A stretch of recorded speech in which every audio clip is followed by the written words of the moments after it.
Olá, sejam todos e todas bem-vindos ao nosso canal Capoeira Pedagógica. Sou o professor Jefferson Nogueira, trazendo uma novidade para vocês no nosso canal. Entre uma resenha de um livro e outro, nós vamos trazer para vocês resenhas de reportagens históricas sobre capoeira. Então essa aqui é a primeira resenha. Nós vamos garimpar jornais que são fontes primárias na construção histórica e vamos buscar detalhes que nós não encontramos nos livros, vamos fazer conexões com os livros que nós estamos resenhando, de forma que o conhecimento vá se agregando e vá agregando valor na construção da história da capoeira. Então eu trago para vocês hoje uma reportagem dos anos 80 sobre Mestre Pastinha. Espero que vocês gostem. Então, primeiramente, para capoeiristas, né, saber quem foi Pastinha não é muita novidade, né? Mas detalhes, por exemplo, quando ele nasceu, quando ele faleceu, ainda traz diversas confusões.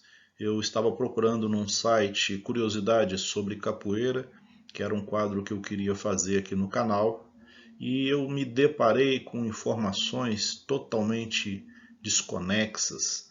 Tinha uma informação lá cujo autor falava que em 1887 Mestre Bimba e Pastinha criaram a capoeira. Veja bem, Mestre Pastinha nasceu em 1889 e aquilo está uma informação totalmente desconexa, descontextualizada, uma informação inverídica, que para aquele que não conhece a capoeira, para aquele que está pesquisando, fazendo um trabalho acadêmico, um trabalho escolar, pega uma informação absurda daquela. Então eu trouxe aqui para vocês alguns dados sobre Mestre Pastinha. Ele nasceu em 5 de abril de 1889, portanto, ano da proclamação da República, né, que foi 15 de novembro desse ano. Ele nasceu em Salvador, na Bahia, local onde ele faleceu também, no dia 13 de novembro de 1981. Então, Mestre Pastinha nasceu, viveu e faleceu em Salvador. Né? 13 de novembro tem uma música famosa, tem uma ladainha famosa, né? Bem que eu me lembro, foi num dia de novembro, numa sexta-feira 13, Mestre Pastinha morreu. Então, até para isso é bom nós conhecermos a história. Se você quer compor uma boa ladainha, você tem que garimpar os fatos históricos, que eles são ricos de criatividade para você poder engrandecer e fazer uma ladainha a mais perfeita possível. O nome completo dele, Vicente Ferreira Pastinha. Então a primeira novidade é que o Pastinha não é um apelido, né? Tal qual o é para o mestre Bimba, né? Que é o Manuel dos Reis Machado. Bimba vem de um apelido de quando ele nasceu, mas isso é outra história. Aqui, mestre Pastinha, o Pastinha vem do nome dele mesmo. Então, Vicente Ferreira Pastinha. A arte marcial, né? O estilo de capoeira que ele praticou e que ele se dedicou e ele foi o grande divulgador é o que nós conhecemos como capoeira Angola. Seus pais, a mãe chamava Eugênia Maria de Carvalho Ferreira e o seu pai José Pastinha, de onde vem o apelido que foi usado na capoeira, né? O nome dele que foi usado, aliás, perdão, foi o nome dele que foi usado e acompanhou ele durante toda a trajetória da sua vida na capoeira. Explorando a reportagem. Então, essa reportagem que eu trago é de 1980, dia 2 de janeiro, né? E o título me chamou muita atenção. Mestre Pastinha perde para Bruce Lee. Ali embaixo está escrito que a única arte marcial brasileira está perdendo terreno para as lutas orientais que na década de 80 inundaram as academias nas grandes capitais brasileiras. Então, essa reportagem é de Paulo Marconi, que foi no jornal República de 1980. Né?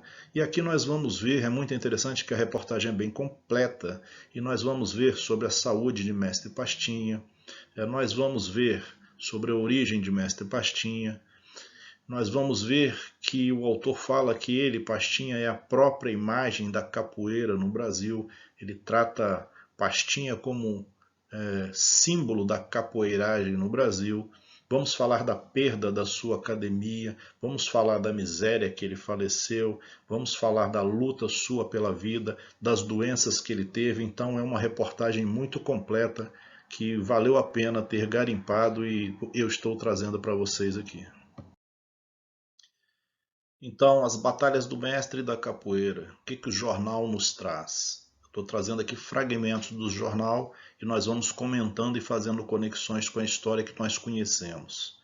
Aos 91 anos de idade, cego por causa de catarata e glaucoma, internado de favor no Hospital dos Servidores Públicos da Prefeitura de Salvador. Então, veja bem, o fim de um mestre que foi e é o ícone da capoeira Angola, um dos mantenedores da tradição da capoeira Angola, junto com outros grandes, mas esse teve projeção internacional. Ele termina cego, jogado num hospital dos servidores e, detalhe, ele se internou lá de favor, que ele não tinha direito de ser internado naquele hospital. Por trás do drama pessoal de Pastinha, pela perda da academia no Largo de Pelourinho em 1973. Ali começa a sua decadência, a sua derrocada mesmo, né? Quando ele perde a tradicional academia dele para servir de restaurante do Sesc em 1973. A prefeitura tira a Pastinha e ali ele começa a morrer de desgosto porque a academia dele foi extinta. A surda luta dos capoeiristas baianos contra as artes marciais orientais que chegavam ao país. Então a reportagem traz essa questão da capoeira tentando se firmar, ao passo que os governos, as entidades federais estavam valorizando e dando muito espaço, tanto na mídia quanto na sociedade, para as artes marciais orientais. Então o autor vem falar para nós o seguinte: olha, a capoeira ela passou por diversos momentos. Ela passou pela repressão na senzala, depois no Brasil República, na década de 1910, 20 e 30, né? A capoeira começou a ser perseguida, igual nós já vimos em outras resenhas, que ela foi prevista no Código Penal, né, de 1889, os capoeiristas então, e a capoeira, quando eu falo capoeirista e capoeira são as mesmas coisas, né? Ambos, a capoeira e o capoeirista, que um não é descolado, um não sobrevive sem o outro, foram perseguidos em diversos momentos históricos. Quando finalmente, com Bimba e Pastinha, a academia, a capoeira começa, dentro das academias, a ganhar sociedade e a ganhar simpatia da elite, o que acontece? Começam a chegar as artes marciais e aí começa o abafamento da capoeira novamente, a capoeira começa a ter que se reinventar. O autor diz: se essa luta fosse travada num tablado, talvez a capoeira tivesse chances de ganhar. Entretanto, né, mas o palco em que há essa disputa entre capoeira e artes marciais é a Confederação Brasileira de Pugilismo. A capoeira vem sendo constantemente derrotada sem chances de ganhar. O que ele está falando? Olha, a Confederação Brasileira de Pugilismo, o Conselho Nacional de Desporto, eles estão dando mais ênfase e mais valorização ao karatê, ao jiu-jitsu, ao kung fu, as artes orientais que estavam chegando, em detrimento da capoeira. O máximo que a Confederação Brasileira de Pugilismo fez, que nós vamos ver mais à frente, foi reconhecer a capoeira como esporte. Pronto, somente isso. Então aí a capoeira na década de 80 começa, né, ter esse, na década de 70 já, 70 para 80, começa a ter essa batalha em preservação do seu espaço e preservação do seu status de arte marcial brasileira. Como frisamos, a capoeira na fase da escravidão sofreu perseguição, o capoeirista sofreu perseguição na prática da capoeira. Depois, no período republicano, né, no início do século XX, a capoeira também começa a ser perseguida, marginalizada, sendo que os capoeiristas, os praticantes, nós já vimos aqui, tanto na resenha do mestre Nestor Capoeira, quanto na resenha do mestre Jean Pangolin, essas fases da perseguição policial e da marginalidade da capoeira. Então a capoeira, depois que ela passa desse período nebuloso, quando na década de 30, em 1937, Getúlio Vargas retira do Código Penal essa característica de crime da prática da capoeira, de contravenção de crime, nós vimos que ela começou a ganhar espaço dentro das academias, teve que se formalizar, os praticantes tiveram que se uniformizar para ter um certo aspecto que ela angariasse da sociedade certo respeito. Então ele fala que, contraditoriamente, começou a perder terreno, apesar desse avanço, né, passou a ser aceita pela sociedade branca. Foi sendo então descaracterizada pelos interesses turísticos que passaram a predominar na Bahia nos últimos 10 anos.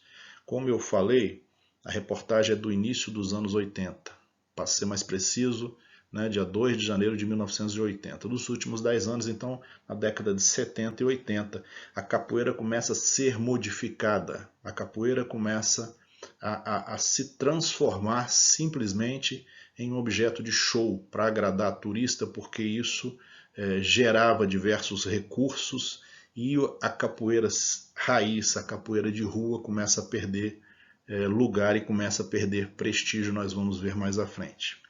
E o autor diz, e finalmente conheceu a total decadência graças ao descaso do Conselho Nacional de Desporto, que até hoje não a regulamentou, na década de 80, apesar de tê-la reconhecido como esporte. Ou seja, o Conselho Nacional de Desporto reconheceu a capoeira como esporte, mas ela não foi enquadrada, por exemplo, no rol dos privilégios que tinham as artes marciais orientais.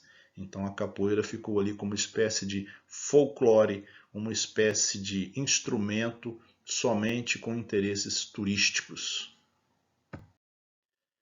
Então, nesse ambiente em que a capoeira é transformada em instrumento de diversão para o turista e de fonte de recurso e de riqueza para aqueles que exploram o turismo naquela década, né, o mestre Pastinha vive isolado e, quando procurado, era só para alguém explorar os seus conhecimentos e a sua imagem. O que o autor nos diz sobre conversar com Pastinha naquele período? Conversar hoje com Pastinha, um negro muito decantado nos livros de Jorge Amado, onde é descrito como sendo ágil como um gato, extremamente penoso. Não tanto por causa da sua cegueira ou pela pobreza extrema em que vive, mas pelo que fala, abre aspas, mestre Pastinha falando. Apanhei como um cachorro nos meus 91 anos de vida, diz ele. Apanhei muito para jogar capoeira e hoje, o que me resta? Triste fim de um mestre, né? O que me resta? Continua o autor. Ainda em função da exploração que o turismo fez em torno de seu nome de Pastinha, como repositório da verdadeira capoeira Angola, ele era constantemente procurado por turistas e estudiosos da cultura negra no escuro e soturno quarto em que vivia no Pelourinho.